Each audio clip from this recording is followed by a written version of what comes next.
السلام علیکم ناظرین، نوگدانش ریئل فوکس کے ساتھ حاضر ہے۔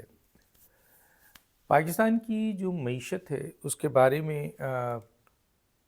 بار بار ایک بات کہی جاتی ہے کہ پاکستان کی معیشت زیادہ تر جو لوگوں کو پاکستان کی معیشت کو جنہوں نے سنبھالا ہے وہ چارٹرڈ اکاؤنٹنٹ یا بینکرز رہے ہیں، اور یہ بار بار زور دیا جاتا ہے کہ پاکستان کی معیشت کیا دنیا کی کسی بھی معیشت کو جو سنبھالا جاتا ہے وہ اکانومسٹ سنبھالتے ہیں، یعنی معیشت دان سنبھالتے ہیں۔ اس لیے دنیا میں دیکھیں زیادہ تر لوگ جو معیشت دان ہیں انہوں نے اپنے اپنے ملک کو کہاں تک پہنچا دیا ہے۔ پاکستان لے دے کے بینکرز یا چارٹرڈ اکاؤنٹنٹ کو ہی آپ کے معیشت دیتا ہے، اور آپ کو یہ پتہ ہے کہ کسی بھی ملک میں جو سب سے اہم چیز ہوتی ہے وہ معیشت ہے، یعنی معیشت کی تباہی ملک کی تباہی ہوتی ہے۔ تو اس لیے معیشت کا مضبوط ہونا کسی ملک کے لیے اتنا ہی طاقتور ہوتا ہے، اتنا ہی دلیر ہوتا ہے، اتنا ہی وہ اس کی عوام جو ہیں وہ خوشحال ہوتی ہے، ملک خوشحال ہوتا ہے۔ اب ہم دنیا میں دیکھیں، پاکستان کو دیکھیں تو پاکستان میں زیادہ تر میں نے جیسے کہا کہ معیشت دانوں کو یہاں اہمیت نہیں دی گئی، جہاں کہ پاکستان میں بہترین معیشت دان موجود ہیں۔ میں یہاں پہ کسی ایک کا نام لے کر یہ تاثر دینے کی کوشش نہیں کروں گا کہ شاید یہ اسٹیٹمنٹ ان کا ہے، نہیں، پاکستان میں کئی بہترین معیشت دان ہیں جو پاکستان سے باہر، جس طرح پی آئی اے نے پاکستان سے باہر نکل کر سنگاپور، ایمریٹس، مالٹا، پتہ نہیں کون کون سی بڑی بڑی ایئر لائنز کھڑی کر دی، اسی طرح پاکستان کے معیشت دان بھی باہر نکل کر انہوں نے دنیا کی معیشت کو کھڑا کر دیا، جن میں انڈونیشیا بھی آتا ہے، ملائیشیا بھی آتا ہے، اور بھی دوسرے ممالک ہیں۔ پاکستان معیشت دانوں کو نہ اہمیت دیتا ہے، نہ وہ کیونکہ معیشت دان جو ایکسپرٹ ہوتے ہیں، جو بہت ہی زیادہ ایکسپرٹ ہوتے ہیں، وہ کسی سیاسی جماعت کا بیسیکلی حصہ نہیں ہوتے۔ وہ اپنی پروفیشنز کو اور اپنی جو ان کا جو پروفیشنل ویلیوز ہوتا ہے اس کے اوپر چل رہے ہوتے ہیں۔ سیاسی جماعتوں میں زیادہ تر چارٹرڈ اکاؤنٹنٹ یا بینکر آ جاتے ہیں، اور پارٹی ان کے ذریعے بہت سے ایسے معاملات کو کرتی ہے جو ان کے ذریعے ہو سکتا ہے، لیکن اگر کوئی ایکچوئل معیشت دان بیٹھا ہو تو وہ یہ نہ ہونے دے، بالکل نہیں ہونے دے، ان کی من مانی نہ چلنے دے۔ اور لیکن کیونکہ یہ بینکرز اور چارٹرڈ اکاؤنٹنٹ اس سیاسی جماعت کا حصہ ہوتے ہیں، اسی نظام کا حصہ ہوتے ہیں، تو جو سیاستدان قائدین ان سے چاہتے ہیں وہ کرتے ہیں۔ تو پاکستان کی تباہی کی بہت سارے ذمہ داریوں میں ایک ذمہ داری اور بھی آ گئی، اور وہ یہ آتی ہے کہ پاکستان میں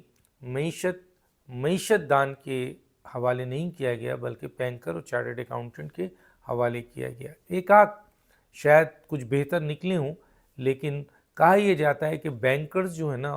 وہ اپنی ایک سالہ کارکردگی پہ کنسنٹریٹ کرتا ہے،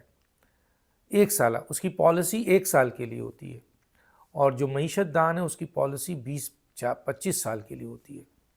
اس لیے معیشت دان جب آتا ہے تو وہ پالیسی ایسی بناتا ہے جو کہ 25 سال تک وہ پالیسی چلے۔ ظاہر ہے وہ پالیسی اگر ہوگی، چلتی رہے گی اور اس میں تسلسل ہوگا تو پھر ملک ترقی کرے گا۔ آج عالمی بینک نے پاکستان کی معیشت کے حوالے سے کئی اہم پوائنٹ ریز کیے ہیں، اور اس میں یہ بھی شامل ہے جو میں بتانا چاہ رہا تھا آپ کو، وہ بھی اس میں شامل ہے کہ پاکستان کی جو معاشی پالیسی تھی اول تو بنتی ہی نہیں ہے، لیکن اگر بنی تو اس کا تسلسل نہیں ہوا، کیونکہ ہر حکومت نے آ کر بریک کیا اور اپنی معاشی پالیسی لے کے آئی، جس کا نتیجہ یہ ہوا کہ پاکستان آج اس معاشی بحران پہ کھڑا ہے۔ اس میں اور بہت ساری عالمی بینک نے ان کو بتایا۔ عالمی بینک کے مطابق پاکستان کو بلند مالی خسارے کا سامنا ہے۔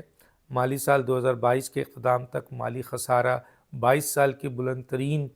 7.9% تک پہنچ گیا تھا۔ پاکستان کے ذمہ دار قرضہ مقررہ قانونی حد سے زیادہ 78% کی بلند شرح پر ریکارڈ کیا گیا ہے۔ پاکستان میں زرعی شعبے کا جی ڈی پی میں حصہ 23% ہے، اور پاکستان میں زرعی شعبہ 40% لیبر فورس کو روزگار فراہم کرتا ہے۔ عالمی بینک کی رپورٹ کے مطابق پاکستان میں توانائی کا شعبہ ناقابل انحصار اور معیشت پر بھاری بوجھ ہے۔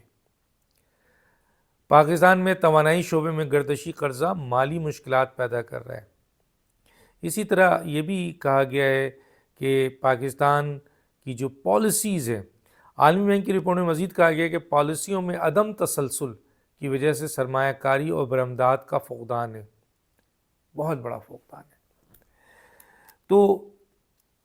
ایک بات یاد رکھیے کہ پاکستان کو اس موجودہ معاشی مسائل سے کوئی ایک سیاسی جماعت یا کوئی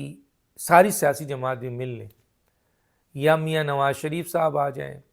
یا آصف علی زرداری صاحب آ جائیں، یا عمران خان آ جائیں، یا اور کوئی سیاسی قائدین آ جائیں، پاکستان کو اس بدترین معاشی مسائل سے نکال نہیں سکیں گے۔ ابھی 13 سیاسی جماعتوں کے قائدین ایک ساتھ تھے نا 16 مہینے میں، کیا کیا؟ تباہ ہوئی معیشت۔ چلیں عمران خان نے کی 3 سال 7 ماہ، اس سے پہلے بھی کوئی اچھی حالات نہیں تھے، لیکن اگر چلیں مان لیتے ہیں کہ عمران خان نے یہ خراب کی، اور بالکل اس میں بہت سارے پوائنٹس ویلڈ بھی ہیں، تو اس کے بعد کی 16 مہینے کی 13 سیاسی جماعتوں 85 کابینہ نے کیا کہ جس میں میاں نواز شریف صاحب بھی شامل ہیں۔ ایسا نہیں ہے کہ اس حکومت میں ان کے مشورے نہیں چلتے ہوں گے۔ تو پھر ایک بات یہ دہرا دیتا ہوں کہ پاکستان کو اگر اس معاشی بحران سے نہ نواز شریف نکال سکتے ہیں، نہ زرداری صاحب نکال سکتے ہیں، نہ عمران خان نکال سکتے ہیں، نہ کوئی اور سیاسی قائدین یا سیاسی جماعتیں نکال سکتی ہیں، اگر پاکستان کو موجودہ معاشی بحران سے نکالنا ہے تو ارباب و اختیار کو ایک فیصلہ کرنا ہے کہ اس اہم ترین شعبے میں جس کا تعلق وزارت خزانہ سے ہوتا ہے، اس میں وہ اکانومسٹ کو، معیشت دان کو بیٹھائیں، اور بلکہ ایک گروپ آف معیشت دان کو موقع دیا جائے کہ وہ اپنی پلاننگ کریں، پالیسی بنائیں 25 سال کی، اور پاکستان کو اس بحران سے نکالنے کے لیے ان پالیسیز پہ کھڑا کریں، اور یہ پالیسی پھر یہ طے ہو کہ یہ کوئی حکومت آئے گی اس کو نہیں توڑے گی۔ تو پاکستان کی معیشت کی بحالی صرف ایک صورت میں ممکن ہے جو موجودہ صورتحال میں نظر آ رہا ہے، کیونکہ کوئی سیاسی جماعت، چاہے وہ 13 سیاسی جماعت ہوں، چاہے ایک سیاسی جماعت ہو، نہیں کر پائی۔ کئی فائنانس منسٹر بدلے گئے ادھر بھی ادھر بھی۔ تو اس لیے یہ کہا جا رہا ہے، پھر کہا جا رہا ہے، اور بہت اہم ترین اس سلسلے میں بات ہے کہ پاکستان کی معیشت کی بحالی اگر کوئی کر سکتا ہے تو نہ عمران کر سکتے ہیں، نہ نواز شریف کر سکتے ہیں، نہ زرداری کر سکتے ہیں، نہ کوئی اور سیاسی جماعت کر سکتی ہے، نہ ان کے قائدین کر سکتے ہیں۔ صرف اور صرف اگر یہ وزارت خزانہ معیشت دان کے حوالے کیا جائے اور پالیسی کا تسلسل رکھا جائے تو پاکستان ان موجودہ معاشی مسائل سے نکل بھی آئے گا اور ملک ترقی کرے گا۔ یہ بہت اہم میسیج ہے، اور اس کے اوپر ارباب و اختیار کو ایک دفعہ تجربہ کر لینا چاہیے، جو بہت سارے تجربے ہوتے ہیں نا، کہ پاکستان کی معیشت کو اس دفعہ ایک کسی بینکر کے حوالے نہیں کیا جائے گا۔ آج بھی نگراں حکومت ہے، بینکر ہے، تباہی ہے۔ آپ IMF کے لوگوں سے پوچھیں، یہ بینکر نے مزید تباہی کر دی ہے۔ یہ جو محترمہ ہیں انہوں نے تباہی کر دی ہے، ان کا کوئی کریڈٹ نہیں، کوئی فائدہ نہیں ہے۔ تو پاکستان کی وزارت خزانہ کو معیشت دان کے حوالے ایک دفعہ کر کے ایک پوری ٹیم دی جائے، اور ان کو کہا جائے کہ آپ کیونکہ پالیسی 1 سال کے لیے نہیں 25 سال کے لیے بناتے ہیں، تو بنائیں پالیسی، اور اس پالیسی کو پھر ارباب و اختیار جو بھی حکومت آتی ہے اس سے کہیں کہ اسے ٹو کریں۔ تو دانش کو یاد دیجیے۔ اللہ حافظ۔